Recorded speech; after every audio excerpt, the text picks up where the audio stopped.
Mikasa Sukasa. You Eddie, right? Yeah. Look like Eddie Guerrero, man.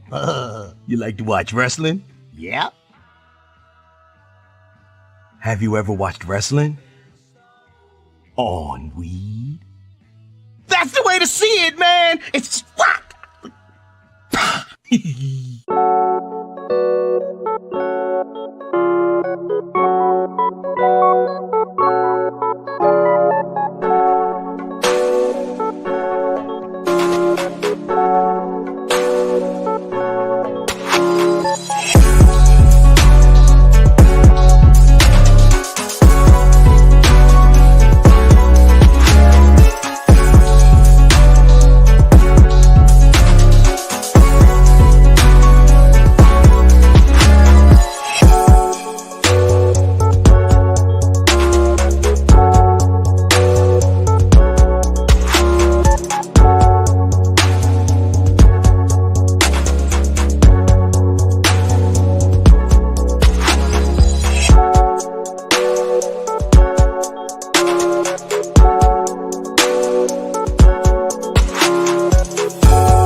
What up, world? It's your boy Physics, and you know what time it is. It is February 4th.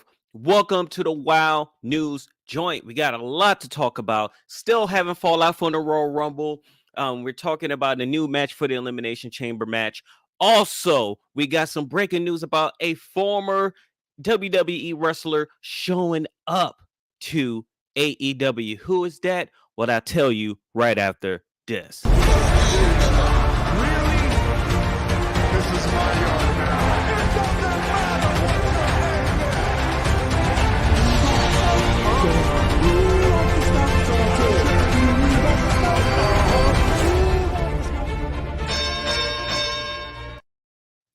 What up, what up? Welcome back. Shout out to everybody that's up in here. Shout out to Grush. Shout out to Kid Get Money, because that's all we do right now. Shout out to everybody in here. And you're watching the replay.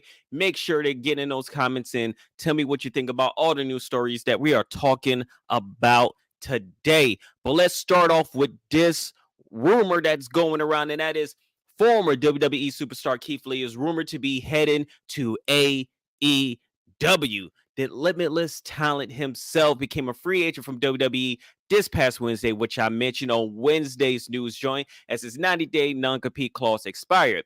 Now, a new report from Wrestling Observer Newsletter indicates that Lee may have already decided on his future.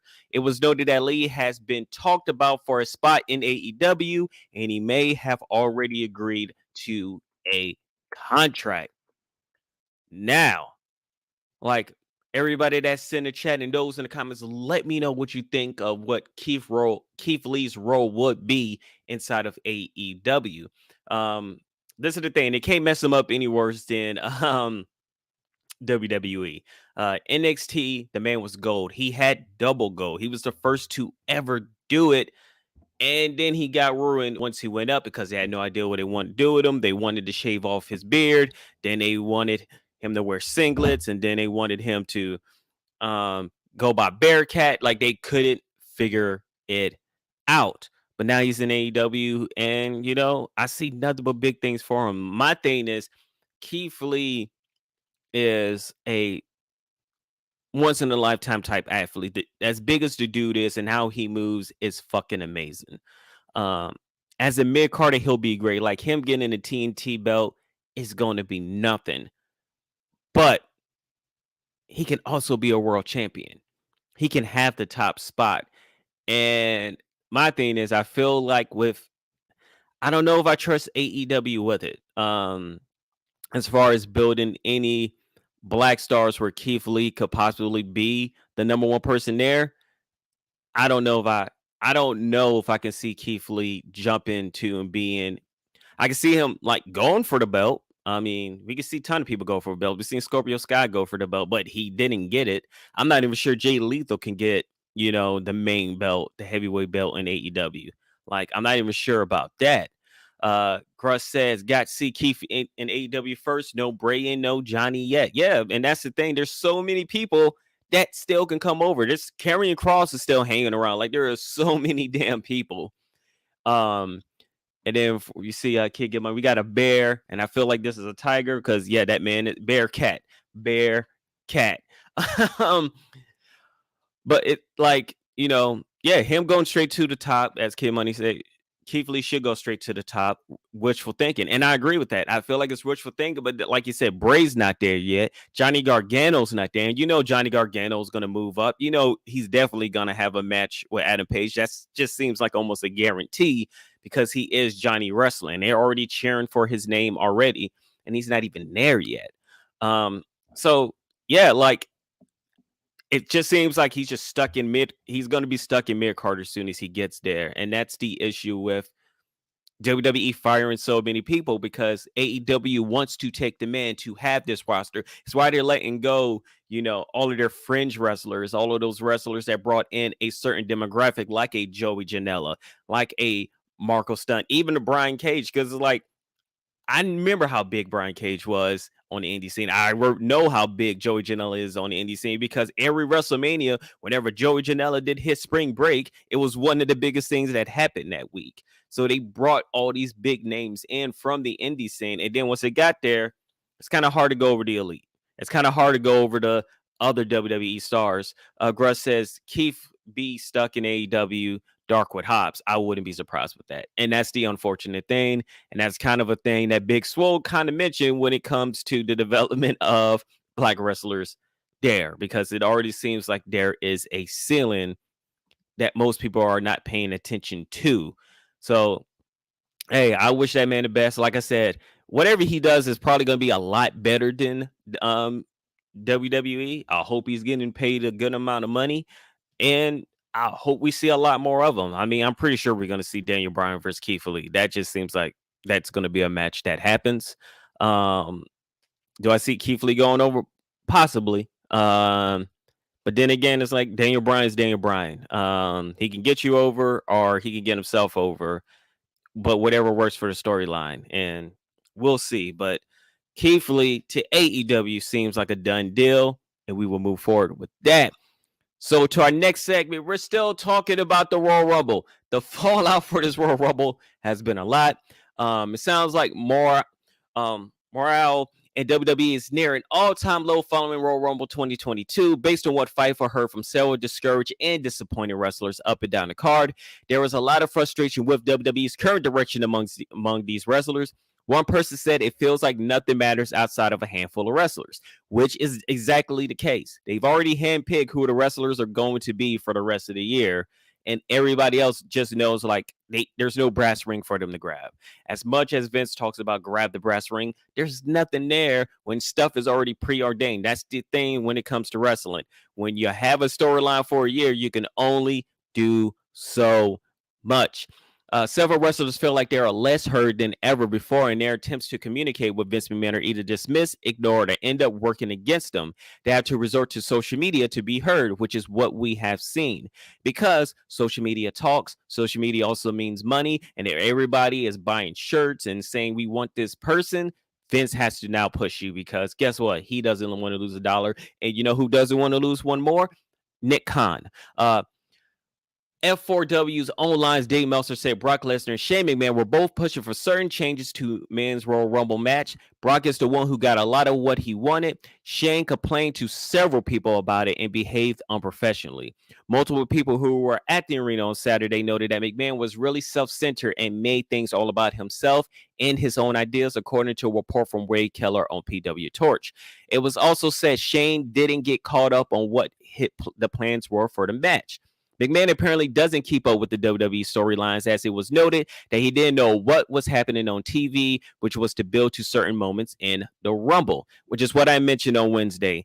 When you have somebody like Triple H and you have somebody like Tyson Kidd, and they used to be the ones that produced all the Royal Rumbles, one of the things they did was make sure that they paid attention to what was going on throughout the whole month leading up to Royal Rumble, so there can be storylines going on inside of the ring.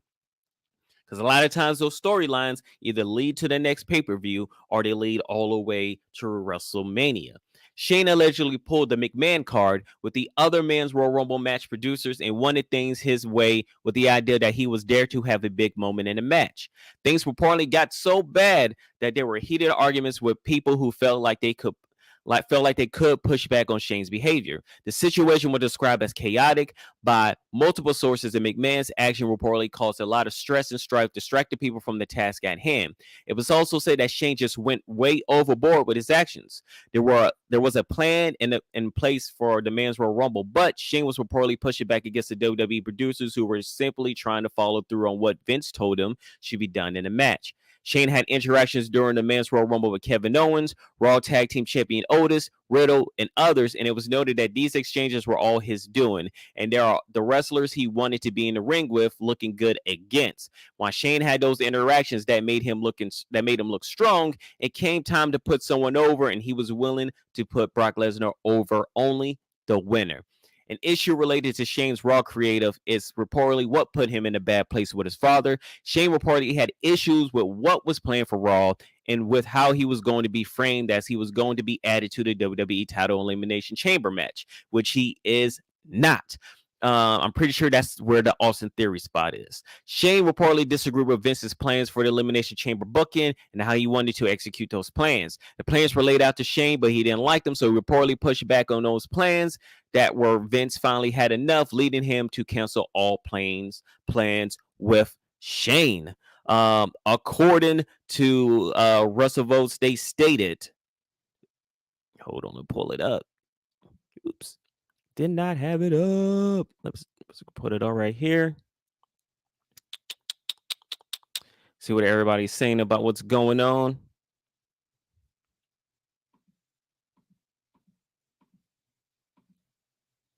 Yes. According to Russell, this Shane McMahon story could have ripple effects for years to come. It goes beyond anything that may or may not have happened Saturday night. I feel like this is also going to trickle down with everything that's going on with Triple H, because as we all know, he was kind of the person that was kind of placed to be the one that take over. But we all know that when it comes to that, you have people like Nick Khan that are in the fucking way. So this is where we're at. Let's see, not even a handful of wrestlers. It's Brock, Roman, and then the rest of the roster. Well, they signed a contract to Sami Zayn. Sami Zayn has a spot somewhere. He's doing important things. He has things already set for him. This is why he's doing all the Johnny Knoxville stuff. But like, you gotta look at somebody like Finn Balor. They already told Finn Balor, we have no real use for you at all. We have Gruss Kiggy Money say Big E run was worse than Kofi's. At least Kofi went over Orton. Facts Kid from Gruss. And yeah, that is correct. This is the thing. The unfortunate thing is when it comes outside of everybody in New Day, the only person that could possibly be a 2-time champion is Big E. And they're always going to be in a run for something. I mean, I feel like them winning the tag team belts is just kind of done unless you're going to have something like the trio belt that they have in New Japan Pro Wrestling. It just seems like there's nothing really else for to do unless we're going to make sure that eventually Xavier Woods gets the belt as well. And like I said, they'll be the strongest stable of all time. They're already the strongest tag team of all time. They will be the strongest stable ever since then. But it's like, you got to do something with Big E. My whole thing was I always felt like the person that should be the one to take the belt off of Roman Reigns, and they already kind of did the program, which was unfortunate, was Big E. Big E should have been and still should be the one to take the belt off of Roman Reigns, and then have him have a legitimate run, especially if you are the one that takes it off Roman Reigns and you have a rematch and you beat Roman Reigns again. Like, that's the strongest possibility. That's the only thing that can make his other run, if they put his first run in as a storyline thing that he couldn't cut it, and then he cuts it against Roman Reigns, that is money in the bank, no pun intended. But I don't trust WWE to be that forward thinking. So, hey, I agree with y'all. And with everything going on with Shane, dude, if you're not watching it, like, why it was Vince's fault for trying to put him in a producer role for somebody that doesn't even watch the product. Like, Gruss, me, Laylo, Kid Get Money, Two-Face, Trap, we could have set all this up a lot better than what he did. And I don't even watch Raw, but I can take a little bit of time to figure out what the storylines are and then produce a better Royal Rumble than what we have seen right there.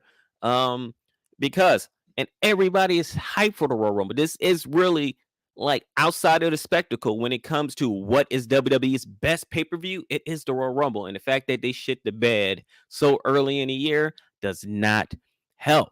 Speaking of the Elimination Chamber, we have a pay-per-view match.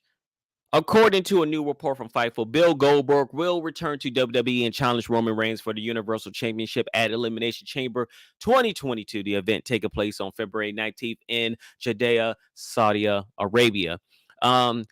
Goldberg and Reigns were originally booked to wrestle each other for the very same title 2 years ago at WrestleMania 36, but Reigns was replaced by Braun Strowman in last-minute change due to the coronavirus. Goldberg failed to win the WWE Championship in 2 attempts last year. He last wrestled for WWE October at Crown Jewel 2021, also in Saudi Arabia, where he defeated Bobby Lashley. Goldberg is rumored to have a specific deal for these shows in Saudi Arabia. Based on his words, this should be the final match on Goldberg's current contract with WWE. The man's done. I hope that after this, no matter how successful the match is, WWE doesn't resign him. If they resign him, let it be a legend contract. You pay him, he shows up, but he doesn't wrestle anymore. I feel like if we're going to do this match proper, it had and Megan says nobody wants to see this match. You're right. But the only way, because we all know who's going to win. Roman Reigns is going to win. But the only way to push this storyline is to do it this way. And that storyline is spear versus spear. Whoever loser leaves town. That's it. which means, boom, Roman Reigns wins. Goldberg, even though it's not like, I feel like a match like this, you kind of have to do like in Atlanta, where Goldberg started, where he played football, where WCW was, so he could say his goodbyes. But you know what? If this is going to be it, this his last match contract wise, let this be it. He said his byes to everybody, and now be it. And that can be a thing. It can be a whole thing of an end of an era. You know, end of the Goldberg era, question mark. And people will tune in just to figure out if it's going to happen, because definitely it's going to happen. So I feel like that's going to be the case. What did Gruss say? Gruss says, I would have had the broke ass Corbin win the Royal Rumble after months of struggling become a fan favorite. The thing is, like I said on the News Journal Wednesday, the person they originally had to win was Riddle. And it was supposed to be Riddle versus Randy Orton at WrestleMania, which I felt like would have been a big ass shocker if Riddle would have won. Because nobody would have seen it. Like, if you had put money in Vegas and had Riddle win, I'm pretty sure you would have won a good chunk of change if you bet $100.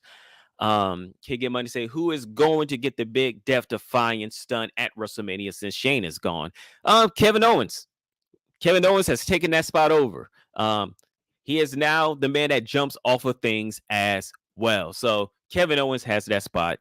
Everything will be okay. He'll jump off of something. But yeah, so I feel like if you're going to do this, let it be the end of the era for Goldberg. Spear versus spear, loser leaves town. And that's it.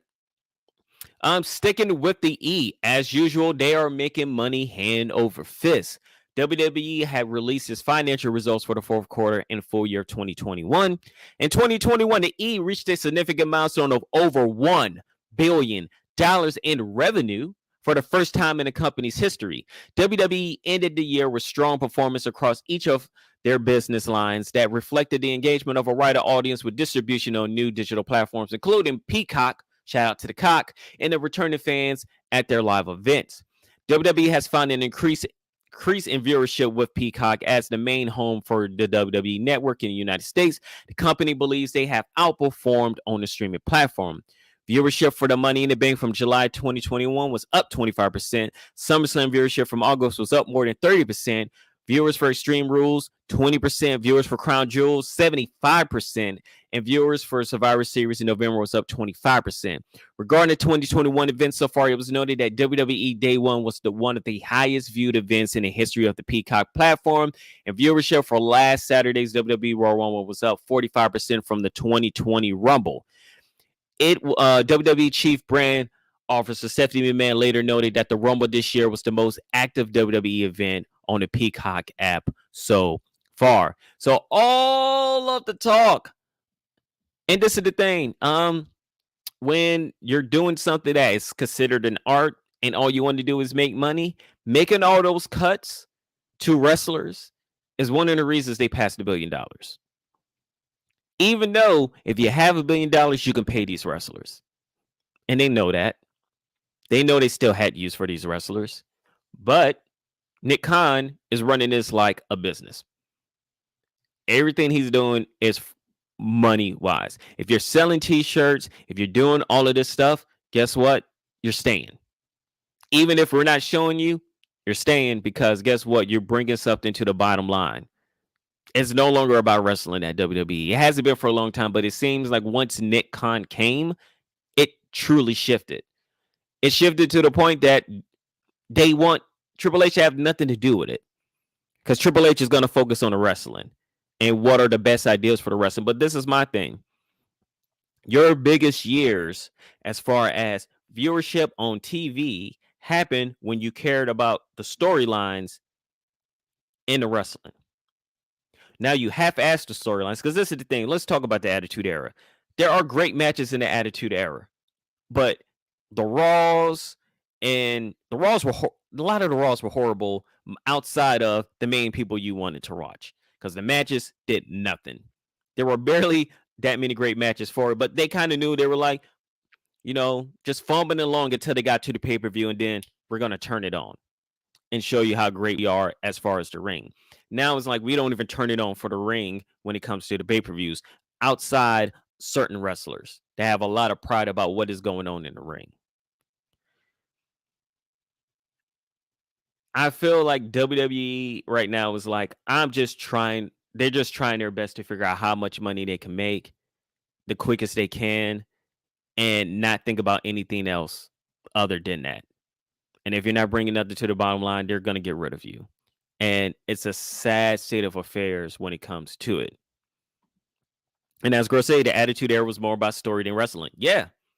But they had intricate stories. And then as time went on, when Kurt Angle started getting where he wanted to, where Eddie Guerrero started getting where he wanted to, it was storyline in wrestling as well. They were able to mix it in. That's why SmackDown became the A show and Raw started to become the B show. Because Raw was all the antics, and it was like, you want to see something great, you need to watch SmackDown.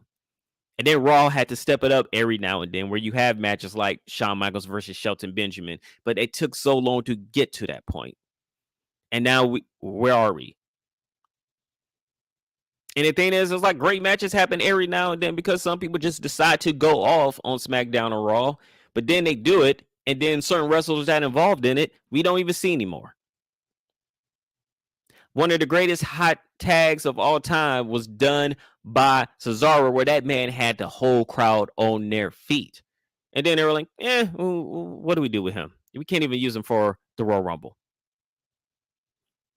It's like a whole lot of nothing for no reason.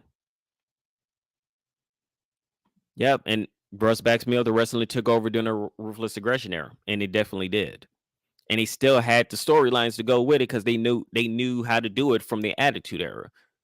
And now it just seems like they have no idea what to do. And minus a handful of people, they have no idea what to do.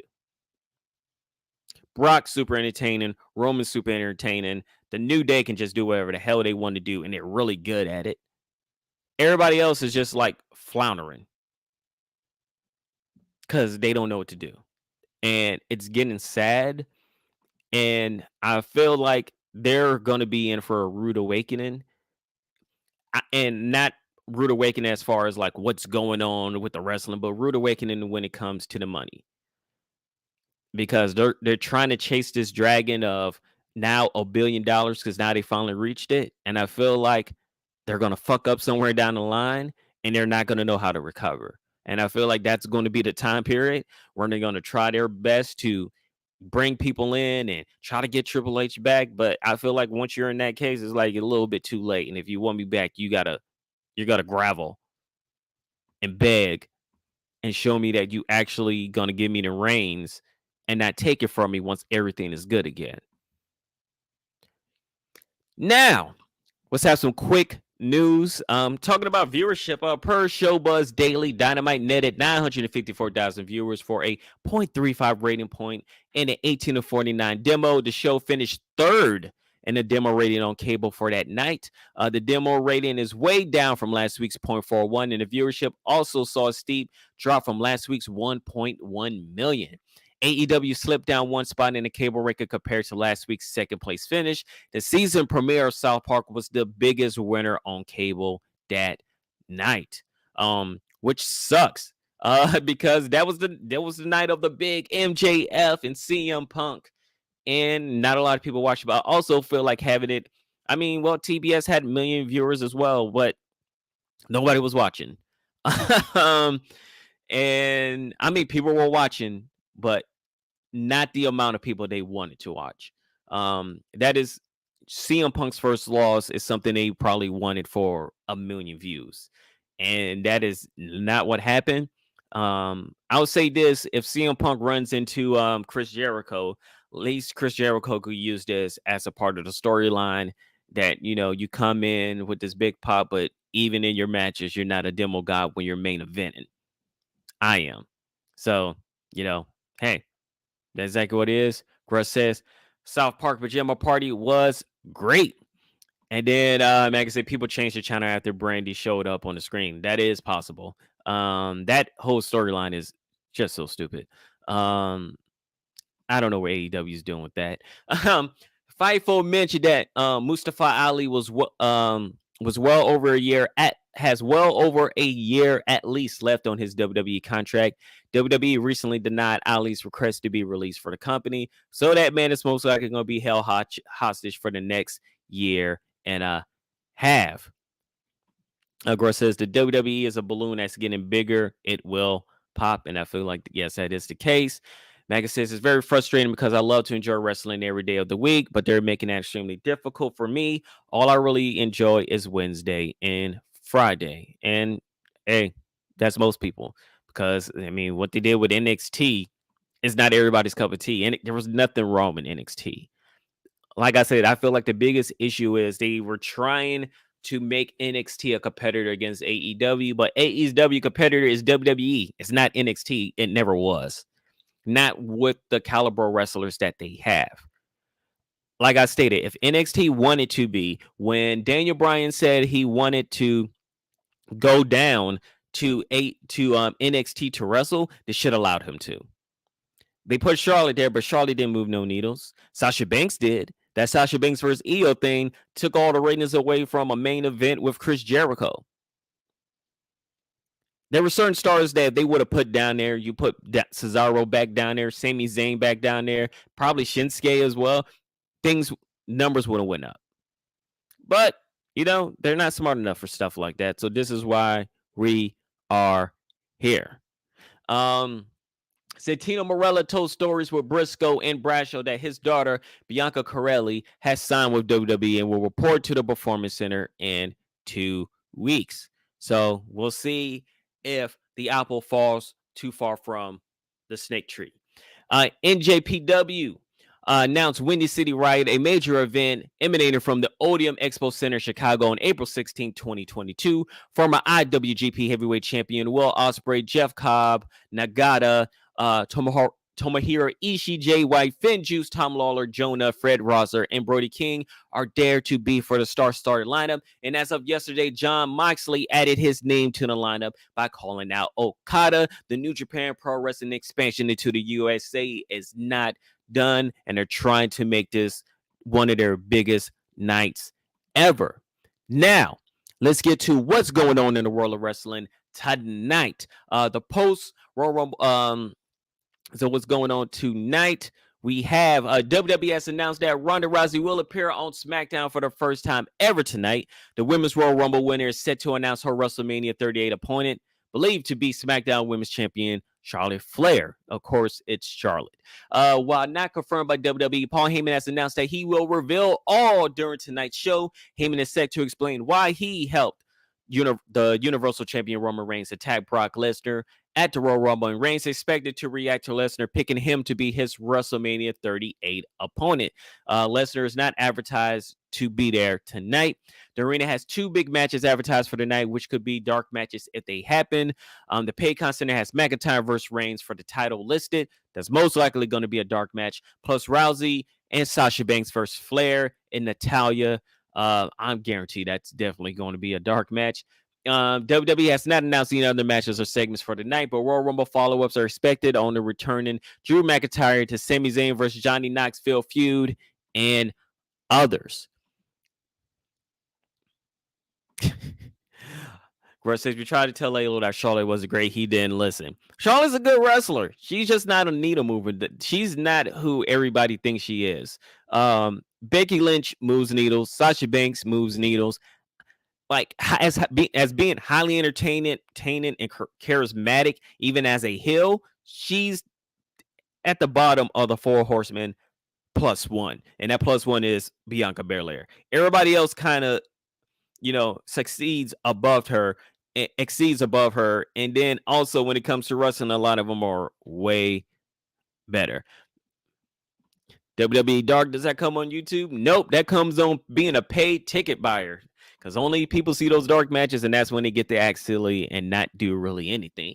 But let's talk about tonight's AEW Rampage on TNT, which was taped earlier this week in Chicago, because it seems like every event for AEW happens in Chicago.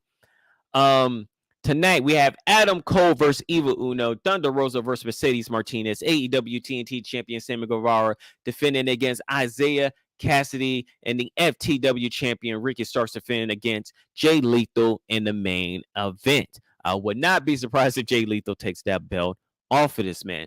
Make sure to tune into Lay Low, breaking down everything that happened on SmackDown, giving the blunt ratings to that, and also giving the blunt ratings to everything that happened on Rampage. I appreciate everybody that's in here. Gruss, Maggot, Kid, Get Money. Appreciate y'all for being here. Thank y'all for chilling with me. Make sure if you're watching this on a replay to leave your comments. Let me know what you think about Bearcat, psych. Keith Lee being in AEW, and where do you see his place in AEW? The whole Shane McMahon fiasco of everything's going in there. WWE being a bubble that's too big to not bust. Kid Get Money says, fuck, Chicago, Jacksonville kept AEW live during the pandemic. It did, and soon as they got out of Jacksonville, them fools have not looked back. It's Chicago or nothing. Shout out to everybody that's up in here. Like I said, leave the comments, subscribe, and make sure you hit that notification bell so those algorithm guys can bring more viewers here. And when we get more viewers here, you get more content because it pays to play. Appreciate that. See y'all on Monday with even more news, and hopefully nothing too crazy happens over the weekend, but we will see. Like the video, subscribe to the channel, and hit the notification bell to know when we go live next. Follow us on Twitter and Instagram at Wrestling on We, and thanks for watching.